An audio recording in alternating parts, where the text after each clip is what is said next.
जय श्री राम दोस्तों। स्वागत है आपका श्री रामचरितमानस कथा में। पिछले भाग में हमने बात किया था कि कैसे जो है देवताओं ने तारकासुर को मारने के लिए भगवान ब्रह्मा जी की प्रार्थना की। तो ब्रह्मा जी ने उन्हें उपाय बताया कि शंकर जी को जो है आप लोग जो है तैयार करो, पार्वती से विवाह करें, तो उनसे जो पुत्र पैदा होगा वही उसको मार सकता है। तो इस तरह ब्रह्म फिर जो है इस उपाय को सुन के देवता लोग कामदेव से प्रार्थना किए कि जाके शंकर जी की समाधि को तोड़िए। और कामदेव ने जाके उनके आसपास पूरे संसार में जो है अपनी माया फैलाई और सारे चर अचर सारे प्राणी काम के वशीभूत हो गए। उसके आगे क्या होता है आज भी कहेंगे। चलिए शुरू करते हैं आज का प्रसंग। सबके हृदय मदनय विलासा, लता निहारी न वही तरु शाखा। निधि मदिय बुद्धि कहूँ धाई, संगम करई तालाब तलाई। काम के बस में सारे चराचर प्राणी हो गए थे। सबके हृदय में काम की इच्छा उत्पन्न हो गई थी। लताओं को बेलों को देखकर वृक्षों की डालियां झुकने लगी। नदियां उमड़ उमड़ कर समुद्र की ओर दौड़ पड़ी। ताल तलैया भी आपस में संगम करने लगे, मिलने जुलने लगे, सारे काम के वशीभूत हो गए। जहाँ सिद साजन के बरही, को कई सकई सचेतन करनी। पशु पक्षी नभ जल थल चारी, भय काम बस समय विसारी। सब जड़ जितने थे, वृक्ष नदी आदि की यह दशा हो गई थी, तो चेतन जीवों की तो बात ही कौन करे। आकाश जल पृथ्वी पर विचरने वाले सारे पशु पक्षी अब समय का ध्यान न रखते हुए सब काम के वशीभूत हो गए। मदन अंध व्याकुल सब लोका, निस दिन नहीं और कहीं कोका। देव धनुज नर किन्नर ब्याला, प्रेत पिशाच भूत बेताला। सब लोग कामांध होके व्याकुल हो गए। चकवा चकवी रात दिन नहीं देख रहे थे। देव दैत्य मनुष्य किन्नर सर्प प्रेत पिशाच भूत बेताल सब जो है इन्हें कैद सान कहूँ बखानी, सदा काम के चेरे जानी। सिद्ध विरक्त महामुनि जो की, ते काम बस भय वियोगी। ये लोग मनुष्य किन्नर सर्प प्रेत भूत पिशाच ये लोग तो सदा ही काम के गुलाम हैं। इनकी बात ही मैं क्या वर्णन करूं। इवन जो सिद्ध विरक्त महामुनि और महान योगी भी थे, सब काम के बस होकर के योग रहित, योग को छोड़ छाड़ के सब स्त्रियों के साथ चले गए और काम के बस में हो गए। ऐसा कामदेव ने अपना प्रभाव पूरे जगत में फैलाया। भय काम बस जोगी से तापस, पामरन की को कहे। देखहि चराचर नारी में, जे ब्रह्ममय देखत रहे। अब लाभिलो कहीं पुरुषमय जुग, पुरुष सब अब लामय। दुई दंड भरी ब्रह्मांड भीतर, काम कृत कौतुक अयम। जब योगीश्वर तपस्वी भी काम के बस हो गए, तब जो निम्न और अन्य मनुष्यों की कौन बात करे। जितने भी चराचर जगत को ब्रह्म के रूप में जो लोग देखते थे, वो भी ब्रह्म पूरे संसार को स्त्रीमय देखने लगे। स्त्रियां सारे संसार के पुरुषों को देखने लगी और पुरुष उसे स्त्रीमय देखने लगे। 2 घड़ी तक सारे ब्रह्मांड के अंदर कामदेव का ऐसा ऐसा प्रचंड प्रभाव पड़ा कि ये एक तरह से तमाशा ही हो गया। धरी न काहू धीर, सबके मन सिज हरे। जे राखे रघुवीर, ते ते उबरे तेहि काल मऊ। किसी के हृदय में धैर्य का तो नामो निशान ही नहीं था। धीरज तो रह ही नहीं गया। कामदेव से सब लोग हार मान लिए। जिनकी रक्षा केवल भगवान श्री रघुनाथ जी ने की, केवल वो ही उस समय बच पाए। उभय धरिय से कौतुक भयउ, जो लगी काम शंभु पहि गयउ। सिवहि बिलोकि सहस केहु मारू, भयउ जथातिथि सब संसारू। 2 घड़ी तक तो ऐसा तमाशा होता रहा। इसके बाद जब कामदेव शिव जी के पास पहुंचे, शिव जी को देख के एक बार तो डर गए, यार क्या करूं, शंकर जी को छेड़ूं कि न छेड़ूं। फिर सारा संसार जैसा का तैसा एकदम स्थिर हो गया। जैसे ही कामदेव डरे, उनका प्रभाव खत्म हो गया और सारा संसार फिर से एकदम से न इधर न उधर, बिल्कुल स्टेट स्थिर हो गया। भय तुरत सब जीव सुखारे, जिमि मद उतरि गए मतवारे। रुद्रहि देखि मदन भय माना, दुराधर से दुर्गम भगवाना। जैसे ही कामदेव डर गए, वैसे ही उनका प्रभाव खत्म हुआ और सारे जीव ऐसे सुखी हो गए जैसे कि जो नशेड़ी होता है, वो उसका जब नशा उतर जाता है तब सुखी हो जाता है। और जिनको पराजित करना अत्यंत ही कठिन है और जिनको पार पाना बड़ा कठिन है, ऐसे भगवान संपूर्ण ऐश्वर्य, धर्म, यश, श्री, ज्ञान और वैराग्य रूप 6 ईश्वरीय गुणों से युक्त रुद्र महाभयंकर शिवजी को देखकर कामदेव एकदम भय से भयभीत हो गया। फिरत लाज कछु करी नहीं जाई, मरण उठाने मन रचे से उपाई। प्रगट सी तुरत रुचिर ऋतु राजा, कुसुमित नव तरु राजी बिराजा।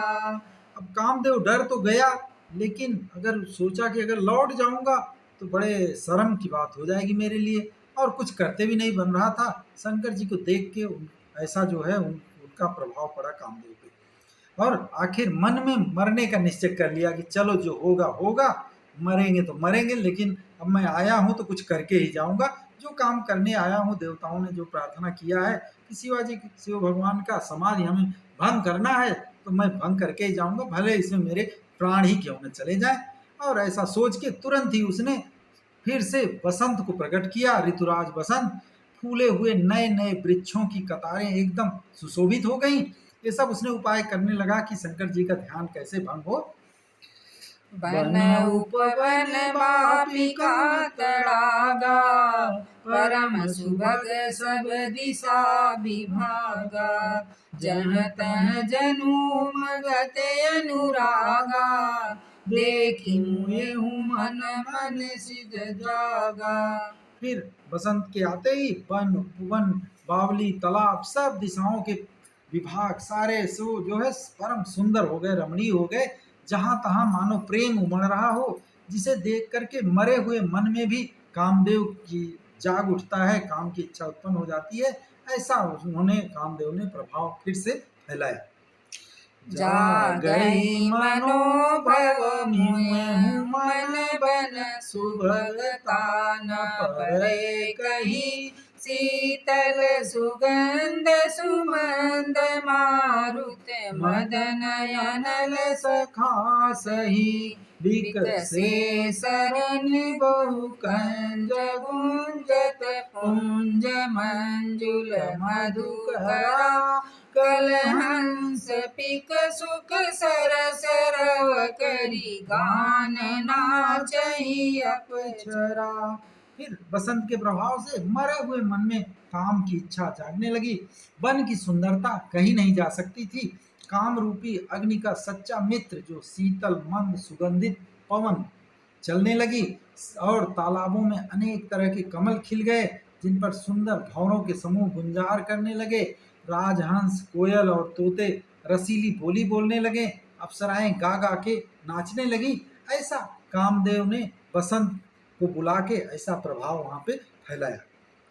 सकल कला करी कोटि विधि, हारे उसेन समेत, चली नय चल समाधि शिव, वो पेउ हृदय अनिकेत। कामदेव अपनी सेना समेत करोड़ों प्रकार की सब कलाएं, सब उपाय करके हार गया, और भगवान शंकर की जो समाधि थी वो हिलते नहीं बनी, वो एकदम समाधिग्रस्त रहे। कामदेव ने सारे जतन कर डाले पर उनके ऊपर कोई उसका प्रभाव नहीं पड़ा। फिर कामदेव एकदम क्रोधित हो गए कि अरे मेरे प्रभाव, मैं जिसका राजा हूँ और वही जो है प्रभाव नहीं डाल पा रहा है शंकर भगवान को, ये सोच के मन ही मन बहुत ही क्रोधित हो गए।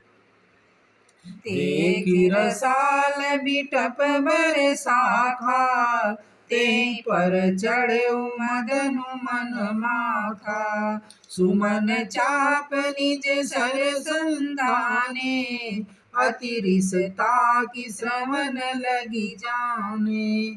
कामदेव क्रोधित हो गए। फिर उन्होंने आम के वृक्ष के एक सुंदर डाली देख के क्रोध से भर के जाके उस पर चढ़ गए और अपने पुष्प धनुष, जो उनका फूलों का धनुष होता है कामदेव का, वो उस पर पांचों बाण चढ़ाए। 5 बाण होते हैं कामदेव के, वो अस्त्र हैं। 5 बाण अपने पुष्प धनुष पे चढ़ाए और अत्यंत क्रोध से उनकी तरफ, शंकर भगवान की तरफ कान तक खींचा। छाड़े विषम विशिख उर लागे, छूटी समाधि शंभु तब जागे, भयउ ईश मन क्षोभु विषेखी, नयन उघारी सकल दिशि देखी। और इसके बाद कामदेव ने अपने 5 तीक्ष्ण बाण शंकर जी के ऊपर छोड़े, जो जाके सीधे भगवान शंकर के हृदय में लगी और उनकी समाधि एकदम से टूट गई।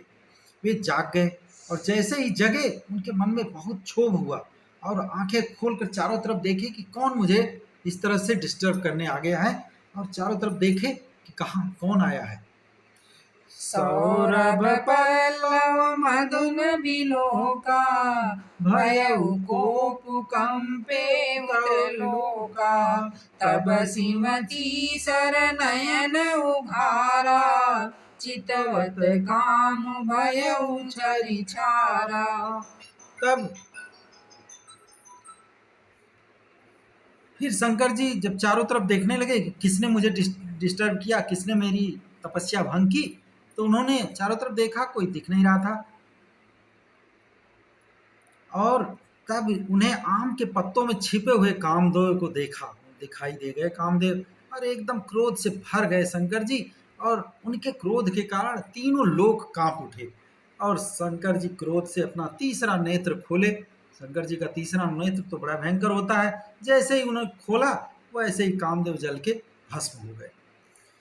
हाहाकार भयउ जग भारी, डर पे सुर भय असुर सुखारी, समुझि काम सुख सोचहि भोगी, भय अकंटक साधक जोगी। और कामदेव के जलते ही जगत में हाहाकार मच गया। एकदम से देवता सब डर गए और दैत्य सुखी हो गए। अरे अब तो कामदेव है ही नहीं। भोगी लोग काम सुख को याद करके चिंता करने लगे, और चूंकि कामदेव के जाते ही, भस्म होते ही संसार में सारा सारा सृष्टि का नियम ही बदल जाता, इसलिए पूरा हाहाकार मच गया। सारे देवता डर गए, दैत्य लेकिन सुखी हो गए। भोगी लोग अपने काम सुख को सोच सोच के चिंता में पड़ गए, और लेकिन साधक और योगी सब निष्कंटक हो गए। चलो अब तो कामदेव है ही नहीं, हम आराम से अपना साधना कर सकते हैं। जोगी अकंटक भये पति गति, सुनत रति मूर्छित भई, रोदति बदति बहु भांति, करुणा करति शंकर पहि गई। अति प्रेम करि विनती विविध विधि, जोरी कर सन्मुख रही, प्रभु आशुतोष कृपाल सिय, अबला निरखी बोले सही। योगी जब निष्कंटक हो गए, लेकिन कामदेव जल गया था, तो उसकी पत्नी रति अपने पति की दशा सुनते ही बेहोश हो गई, और फिर रोती चिल्लाती बिलखती भगवान शिव के पास गई और प्रेम के साथ बहुत विनती करके हाथ जोड़ करके सामने खड़ी हो गई। लेकिन हमारे भगवान शंकर तो ऐसे भी आशुतोष हैं, बड़े जल्दी प्रसन्न हो जाते हैं। अबला की करुणा को देख करके, अबला स्त्री को देख करके एकदम से द्रवित हो गए और फिर उनको सांत्वना देने वाले सुंदर वचनों से बोले, अब ते रति तव नाथ करे वही है नाम अनंत, बिनु बपु व्यापी सब ही पुनि सुनो निज मिलन प्रसंग। बोले शंकर भगवान, हे रति, कामदेव की पत्नी को बताया कि रति, आज से तुम्हारा स्वामी का नाम अनंग होगा। अनंग मतलब बिना शरीर वाला होगा। तो वो, लेकिन वो बिना शरीर के ही सबको उतना ही प्रभावित करेगा जैसे कि अभी तक प्रभावित करता रहा। और अब तुम कैसे मिलोगे अपनी पति से, ये भी बात मिलने का जो कैसे होगा विधि, वो भी मैं तुम्हें बताता हूँ। इसके बाद शंकर जी ने उनको बताया कि कैसे रति को संग फिर से मिलन होगा कामदेव से, वो कथा कही और भी आगे हम वर्णन करेंगे अगले भाग में। आज के लिए बस इतना ही। तब तक प्रेम से बोलिए सियावर रामचंद्र की जय, पवन सुत हनुमान की जय, उमापति महादेव की जय, राधावर कृष्ण चंद्र की जय।